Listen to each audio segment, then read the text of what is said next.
অষ্টম শ্রেণীর ছাত্রছাত্রীদের আমার চ্যানেলে আমি আন্তরিক স্বাগত জানাই। এবং আজকে আমি অষ্টম শ্রেণীর যে ভূগোলের বিষয় রয়েছে চাপ বলয়, সেটাই একটু বুঝিয়ে দিতে চাই। কারণ একটু বুঝিয়ে দিতে না পারলে তার অনেকেই আছে যারা চাপ বলয়টা বুঝতে পারে না। দেখো, প্রথমে আসি উচ্চচাপ আর নিম্নচাপ প্রসঙ্গে। ঠিক আছে, তাহলে উচ্চচাপ কি আর নিম্নচাপ কি সেটা বুঝতে হবে। আচ্ছা, উচ্চচাপ নিম্নচাপ প্রথমে আসি। নিম্নচাপ হচ্ছে বায়ু যখন উষ্ণ হয়ে যায় এবং উষ্ণ বায়ু হালকা হয়ে যায় এবং সেই বায়ুর ডেনসিটি বা ঘনত্ব কমে যায়, হালকা বায়ু উপর দিকে উঠে যায় এবং সেই স্থানে বায়ুর নিম্নচাপ তৈরি হয়। নিম্নচাপ আর উচ্চচাপের সঙ্গে V10 হালকা টেনের একটা তুলনা করতে পারো। V10-এ কি হয়, অত্যধিক জনসংখ্যার চাপ থাকে, প্রবল প্রেসার থাকে এবং যার জন্য সবাই ঘেঁষাঘেঁষি করে দাঁড়ায়, তাই উচ্চচাপ। সেরকমই যদি বায়ুর কি হয়, কোনো একটি নির্দিষ্ট অঞ্চলে সূর্যের প্রখর তাপ বা সরাসরি লম্ব ভাবে তাপ পড়ার কারণে কি হয়, সেই অঞ্চলে বায়ু উষ্ণ হয়, হালকা হয়, ওপর দিকে উঠে যায়। তাহলে বায়ুর ডেন্সিটি কমে যায়, বায়ুর ঘনত্ব কমে যায়, বায়ুর কণাগুলো ছড়িয়ে যায়, তখন সেখানে বায়ুর নিম্নচাপ। আর যেখানে বায়ু মানে ঠান্ডা, শীতল, ভারী এবং বায়ুর কণাগুলো ঘেঁষাঘেঁষি অবস্থায় থাকে, সেখানে বায়ুর উচ্চচাপ। তাহলে উচ্চচাপযুক্ত অঞ্চল তুলনামূলক ঠান্ডা এবং বায়ু এখানে শীতল, ভারী এবং বায়ুর কণাগুলো ঘেঁষাঘেঁষি অবস্থায় আছে, চাপ বেশি। ঠিক আছে, আর নিম্নচাপ মানে চাপ কম, মানে বায়ুর কণাগুলো কম আছে এবং বায়ু এখানে উষ্ণ, হালকা। এই হচ্ছে ব্যাপার। আর পৃথিবীতে মোট 7টি চাপ বলয় আছে। 7টি চাপ বলয় হচ্ছে নিরক্ষরেখা, নিরক্ষীয়। এখানে আমরা জানি যে পৃথিবীর অবস্থানের কারণে পৃথিবী কি হয়, আহ্নিক গতি আছে, বার্ষিক গতি আছে। পৃথিবী নিজের চারপাশে ঘুরছে, সূর্যের চারপাশে ঘুরছে, ঠিক এই রকম। ঠিক আছে, এরকম দেখা যাচ্ছে পৃথিবী। ঠিক আছে, এবং পৃথিবী একটু হেলে আছে।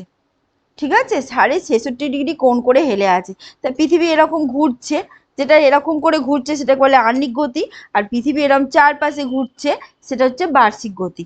এই আহ্নিক গতির কারণে কি হয়, সূর্য সারা বছর প্রায় লম্বভাবে নিরক্ষরেখায় কিরণ দেয় এবং তার জন্য কি হয়, নিরক্ষীয় অঞ্চলে নিম্নচাপ বিরাজ করে। তাহলে পৃথিবীতে মোট 7টি চাপ বলয় আছে।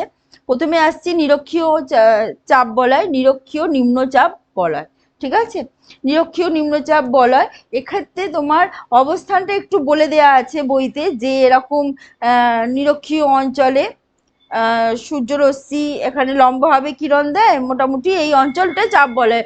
10 ডিগ্রি উত্তর, 10 ডিগ্রি দক্ষিণ ধরে রাখতে পারো, কারণ এই চাপ বলয় আবার পরিবর্তিত হয়। ঠিক আছে, আচ্ছা, এরপরে আসি কর্কটীয় উচ্চচাপ বলয়, মকরীয় উচ্চচাপ বলয়। আমরা জানি কর্কটীয় এখানে 23.5 ডিগ্রি। ঠিক আছে, এবং এখানে 23.5 ডিগ্রি। এই এই অঞ্চলটিতে ক্রান্তীয় অঞ্চল বলে, এই অঞ্চল কর্কট ক্রান্তি রেখা, এটা 23.5 ডিগ্রি। এই অঞ্চলের চারপাশে কি হয় না, এখানে 25 ডিগ্রি থেকে 35 ডিগ্রির মধ্যে এখানে উচ্চচাপ অঞ্চল বিরাজ করে। কারণ এখানে কি হয়, পৃথিবী এইরকম হেলে থাকার কারণে কি হয়, তাহলে সূর্যের যে রশ্মি সেটা যখন উত্তর গোলার্ধ সূর্যের দিকে ঝুঁকে পড়ে, তখন সূর্য এখানে লম্বভাবে কিরণ দেয় একটা নির্দিষ্ট সময়, কিন্তু এখানে তির্যকভাবে কিরণ দেয়।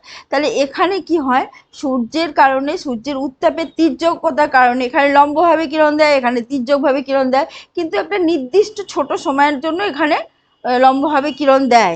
ঠিক আছে, আমরা জানি যে 21শে মার্চ, 21শে জুন, 23শে সেপ্টেম্বর, 22শে ডিসেম্বর, 4টি ডেটের কটা কি। ঠিক আছে, এবং এখানে পৃথিবী দিন রাত্রি দুদিন সমান হয়, এটাও আমরা জানি। কিন্তু এখানে কি হয়, সূর্য তির্যকভাবে কিরণ দেয়, সেই কারণে কি হয়, এখানে নিরক্ষীয় অঞ্চলের তুলনায় এখানে উচ্চচাপ বিরাজ করে। এটা একটা কারণ। পাশাপাশি কারণ হচ্ছে নিরক্ষীয় নিম্নচাপ অঞ্চল থেকে যে বায়ুটা উপর দিকে উঠে যাচ্ছে, সেটাই আবার শীতল হয়ে এখানে উচ্চচাপযুক্ত অঞ্চলে নেমে আসছে। তাহলে একে তো বায়ুর উত্তাপ নিরক্ষীয় অঞ্চলের থেকে তুলনামূলক কম, আর বায়ুর কোয়ান্টিটি বেশি। তার জন্য এখানে উচ্চচাপ বিরাজ করে। আচ্ছা, এবার আসছি এরপরে কর্কটীয় প্রদেশীয় নিম্নচাপ বলয় আর মকরীয় প্রদেশীয় নিম্নচাপ বলয়। কেন এগুলো নিম্নচাপ? কারণ হচ্ছে এই যে ভারী বাতাস এখানে আছে এবং এইখানে কি হয়, এই দুটো অঞ্চলে মানে কর্কটীয় প্রদেশীয় এবং মকরীয় প্রদেশীয়তে কি হয়, এখানে তুলনামূলক এই অঞ্চলের থেকে তুলনামূলক বায়ুর পরিমাণ কম, ঠিক আছে। এবং যখন পৃথিবী ঝুঁকে পড়ে এই অঞ্চলে কিন্তু উত্তাপ দেয়, ঠিক আছে। এইখানে হয়তো দিচ্ছে না, কিন্তু এখানে দিচ্ছে। এই উত্তাপের হেরফের কারণে এখানে বায়ু উত্তপ্ত হয়, তুলনামূলক এখানে নিম্নচাপ বিরাজ করে। আর এই অঞ্চল দুটো আমরা জানি 6 মাস দিন 6 মাস রাত থাকে, তাহলে এখানকার বায়ুতে এমনি শীতল ও ভারী, সেই কারণে এখানে উত্তর এবং দক্ষিণ গোলার্ধে কি হয়, দক্ষিণ মেরুতে এখানে উচ্চচাপ বিরাজ করে। তাহলে আমরা মোট 7টা চাপ বলয় পাচ্ছি।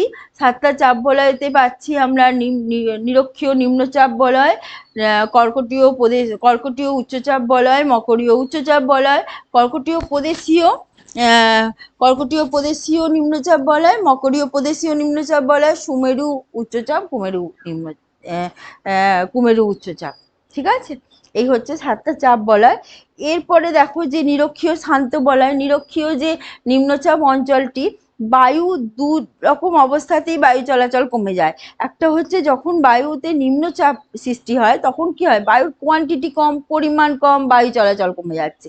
তাহলে আর এখানে কি বায়ুর যদি পরিমাণও বেশি হয়, আমরা ভিড় টেনে কি দেখি, লোক ঘেঁষাঘেঁষি থাকে, নড়াচড়া হয় না। বায়ুর পরিমাণও যখন বেশি থাকে তখনও কিন্তু বায়ুর চলাচলটা কমে যায়।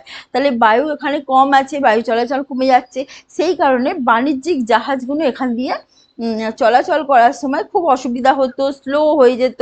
সেই জন্য এইখানে এটাকে নিরক্ষীয় শান্ত বলয় বলা হয়, ডোল ডাম্পস বলা হয়, ঠিক আছে। আর এই স্লো হয়ে যাওয়ার কারণেই কি হতো, যখন জাহাজগুলো ধীর গতিতে যেত তখন জাহাজের মধ্যে যে সমস্ত ঘোড়া টোড়া রয়েছে, প্রাণীগুলো রয়েছে, বিশেষ করে ঘোড়া নিয়ে যাওয়া হতো এবং সেই সময় ঘোড়াগুলোকে তো জল দিতে হবে, খাবার দিতে হবে, কিছু ঘোড়া আটলান্টিক মহাসাগরে ফেলে দেওয়া হতো। সেই জন্য এখানে এই অঞ্চলটিকে অশ্ব অক্ষাংশ বলা হয়, ঠিক আছে। আর এছাড়া হচ্ছে বায়ুপ্রবাহ হচ্ছে যদি একটা, দেখো যেহেতু পৃথিবী আবর্তন করছে এবং আবর্তন করার কারণে কি হয়, পৃথিবীর ভেতরে যে কেন্দ্রমণ্ডল আছে তার মধ্যে একটা চৌম্বক ক্ষেত্র আছে এবং সেই চৌম্বক ক্ষেত্র, শক্তিশালী চৌম্বক ক্ষেত্রের কারণেই আমাদের মাধ্যাকর্ষণ শক্তি কাজ করে এবং পৃথিবীর ওপরে আমরা থাকি এবং পৃথিবীর ওপরের 10,000 কিলোমিটার পর্যন্ত বায়ুমণ্ডলও রয়েছে তার জন্য। এবার কি, পৃথিবীর এটা হচ্ছে কেন্দ্রমুখী বল, ঠিক আছে। কেন্দ্র বিমুখী বলও হয়, যেমন পৃথিবী আবর্তন করছে বলে পৃথিবীর ওপরে যে জলভাগ রয়েছে, ওপরে যে বায়ুমণ্ডল রয়েছে, এটা বিক্ষিপ্ত হয়ে বাইরে ছিটকে যায়, এটাকে বলে কেন্দ্রাত্তিক বা কেন্দ্র বিমুখী বল, ঠিক আছে। এবং এটাকে হচ্ছে কোরিওলিস বল বলে। যেমন কোরিওলিস বল হচ্ছে পৃথিবীর আবর্তন বা ঘূর্ণর গতির কারণে পৃথিবী পৃষ্ঠের যে কোনো জিনিস, স্বচ্ছন্দ বা গতিশীল বস্তু যেটা আছে সেটা পরিবর্তিত হয়, বিক্ষেপ হয়, ছিটকে চলে যায়, ঠিক আছে। এটা বলে কোরিওলিস বল। এবং বায়ু চলাচলের কারণে কি হয়, যে ফেরেল বলেছেন যে একটা সূত্র দিয়েছেন, ঠিক আছে, বায়ু চলাচলের একটা সূত্র, যেটা হচ্ছে যদি উচ্চচাপ থেকে নিম্নচাপের দিকে বায়ু চলাচল করে তখন নিরক্ষরেখায় অতিক্রম করলে বায়ু উত্তর গোলার্ধের ডান দিকে এবং দক্ষিণ গোলার্ধের বাঁ দিকে বেঁকে যায়।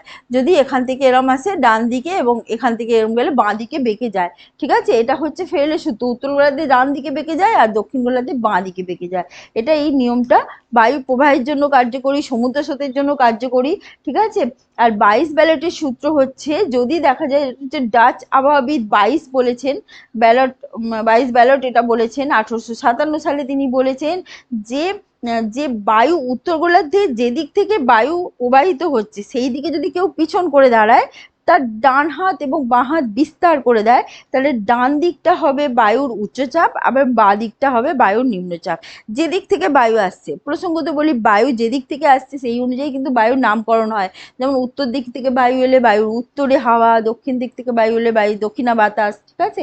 আচ্ছা, এরপরে আমি নিয়ত বায়ুর কিছু ভিডিও দেব, নিয়ত বায়ুটা পড়াবো এবং নিয়ত বায়ুর পাশাপাশি আরো বাকি যেটুকু আছে সেটুকুও বলে দেবো। এটা হচ্ছে ভূগোলের বায়ুমণ্ডল যে চ্যাপ্টারটি আছে সেই প্রসঙ্গেই আমি পড়াচ্ছি। যারা যারা জানতে চাইছো, বুঝতে চাইছো, এই চ্যানেলের সঙ্গে যুক্ত হয়ে যাও তাড়াতাড়ি এবং সাবস্ক্রাইব করে নাও, তাহলে অনেক কিছু জানতে পারবে, শিখতে পারবে।